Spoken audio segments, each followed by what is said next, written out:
Hello, everybody. Welcome to Ask Aaron. Oh no! Chicken down! Chicken down! I'll get him.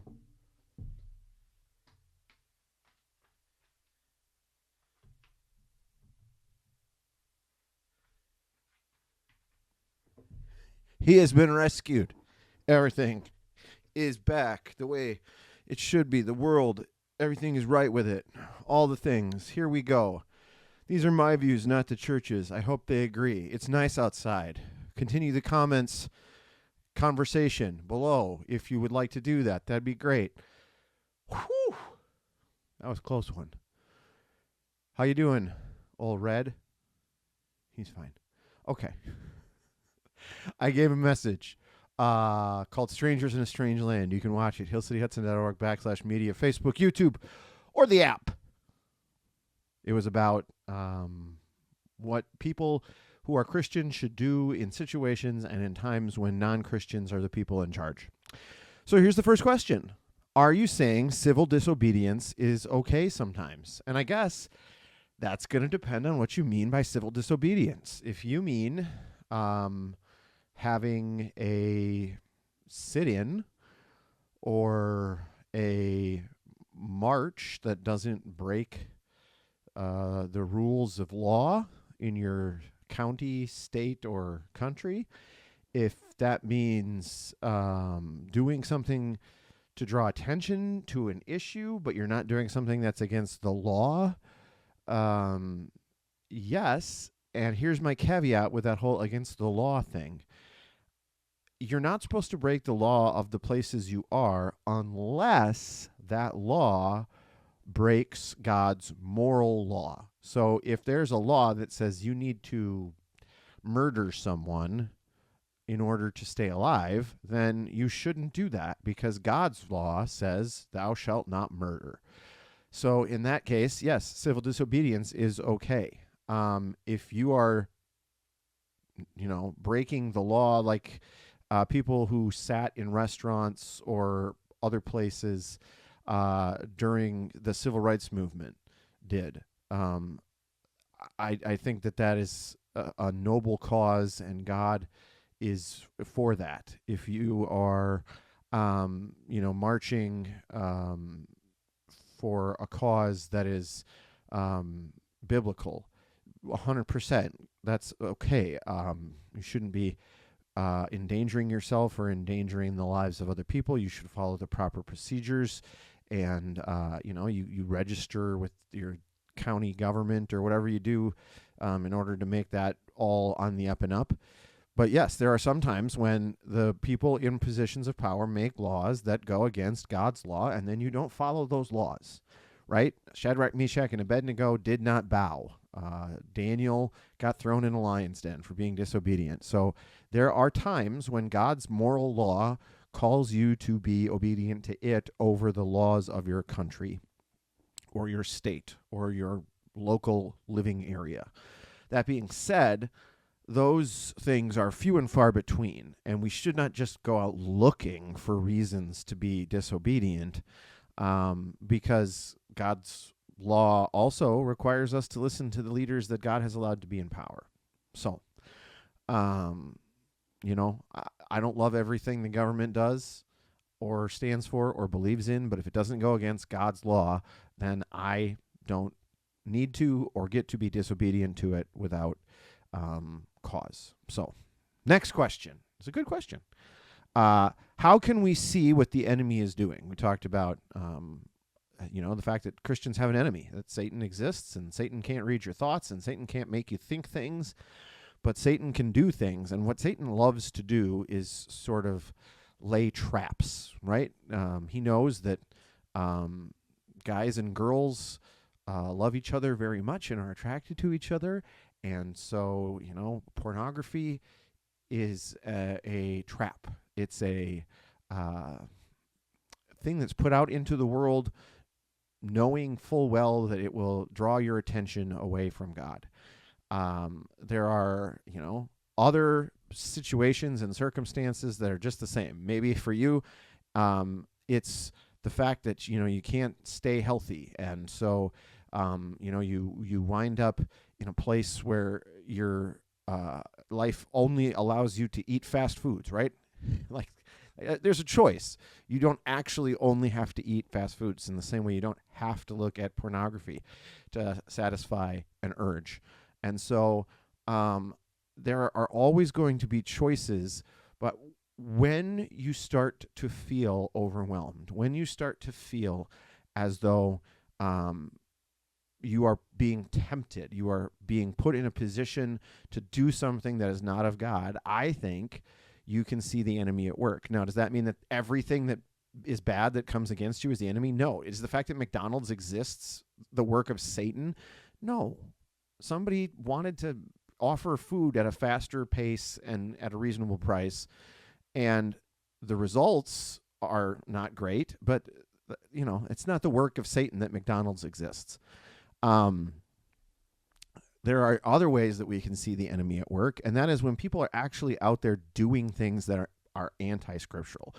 When people are out doing the work of something or someone else, either their own selfishness or the enemy, you see what happens when people go against God. And when people go against God, it is by the fruit of their behavior or by the fruit of their actions, just as we are to be judged by the fruit of our actions as Christians amongst each other. People can be judged by the fruit of their behavior. So if you see someone out, engaged in a life of pornography and adultery, that is most likely the work of the enemy in their life.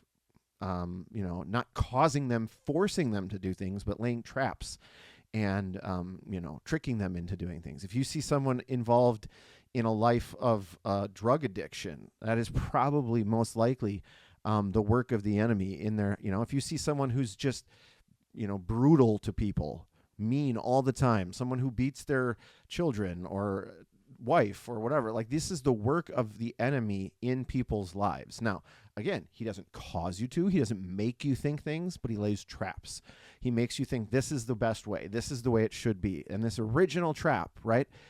God doesn't really think that you shouldn't eat from that tree. He just thinks that if you eat the tree's fruit, you'll be like him. And he doesn't want you to be like him, knowing good from evil. So whatever you do, don't worry about that. Just do the thing that you want to do, which is eat that fruit because it's beautiful. And that's what happens to us. Whatever that thing is, it's so beautiful. I need it. I want it. I need it so much that I need it more than God. And then the results of our life are that we experience death because of the sin that comes into our lives, because we can't just follow God's laws, but we are, succumb to the temptations and the traps of the enemy. So, next question, which actually talks about death. 2 Corinthians 7, verse 10 refers to the sorrows of the world. What exactly are these sorrows? I'm going to read. Mine actually says grief, not sorrows. So here we go. 2 Corinthians 7, verse 10. For godly grief produces a repentance that leads to salvation without regret, whereas worldly grief produces death. And I'm just going to read straight from my notes here, from my ESV study notes, because I think they did a really great job of describing it. Godly grief, grief that comes from God, that is characterized by repentance. It causes you remorse, and having lost God's approval, and you want to resolve yourself to regain the approval of God and live for God and use your conduct to act on behalf of God. Whereas worldly grief is grief that comes from the world, and remorse is brought about or comes to you because you're sad that you've lost the approval of the world, and you strive to regain the world's, approval, and that leads to more sin and more remorse and more grief and more sorrow, because if you're trying to please the world, you're never going to.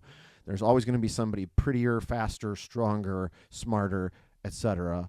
There's always going to be somebody who's offended by what you've done and wants to, put a stop to it. So that is kind of the definition there of worldly sorrow or worldly grief. It's that you're sad because you've lost the approval of the world, and when you go looking for the approval of the world to regain it, you wind up in more sorrow. You wind up more grieved because when you have to do all these things to gain the approval of the world, it leads to junk in your life. All right? Another great question. And this is the last one.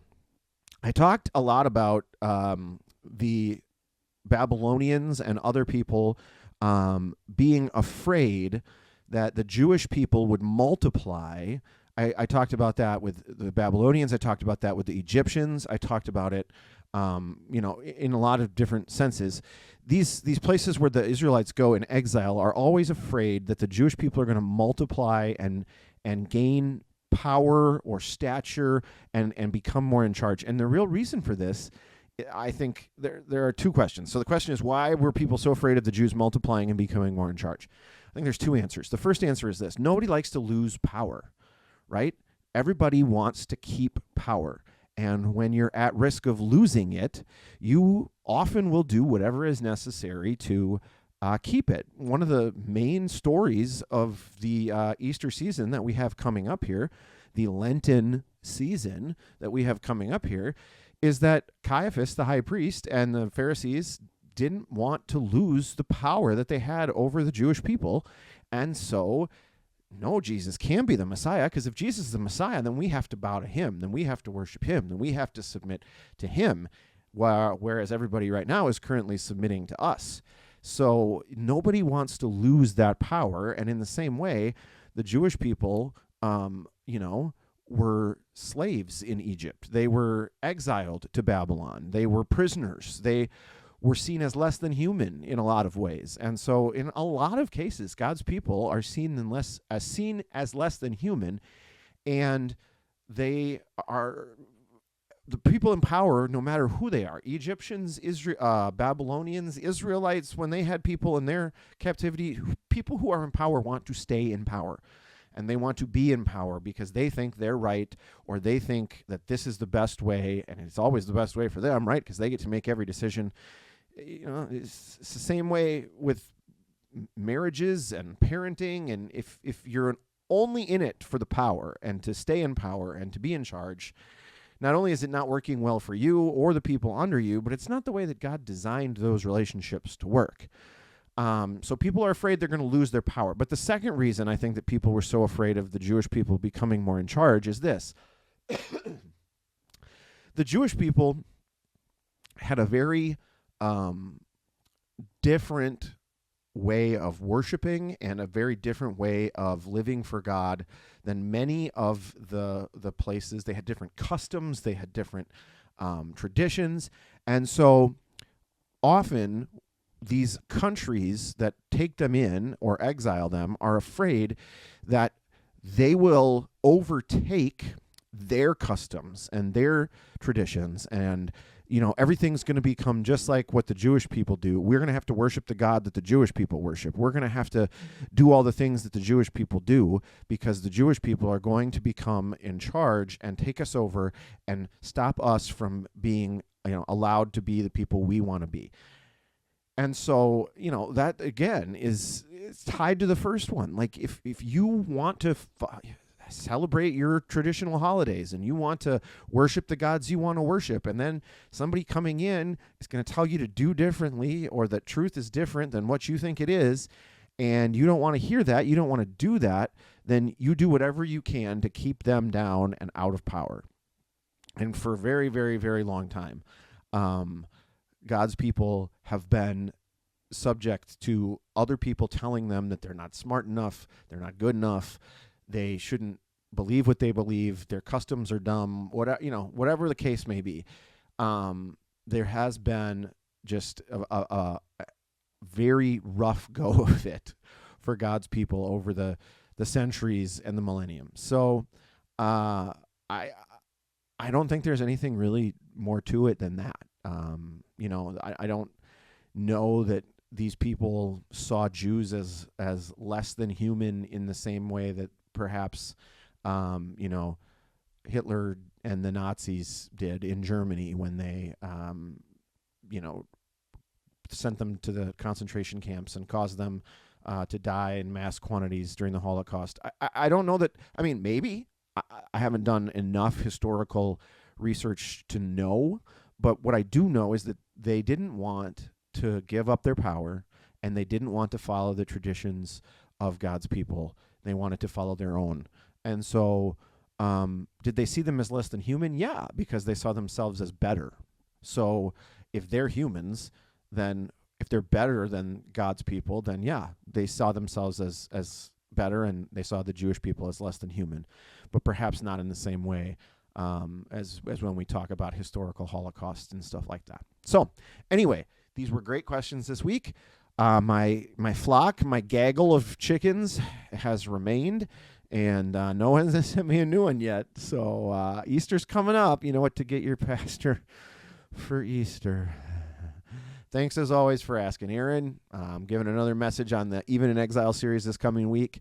Fire by night, cloud by day. Talks about how God leads us. If you want to watch, hillcityhudson.org/media, Facebook, YouTube, or the app, or you can join us in person. We would love that. Invite somebody to come with you. Sunday, 10 a.m. We'll see you then. Otherwise, thanks, as always, for asking, Aaron. We'll talk to you next week.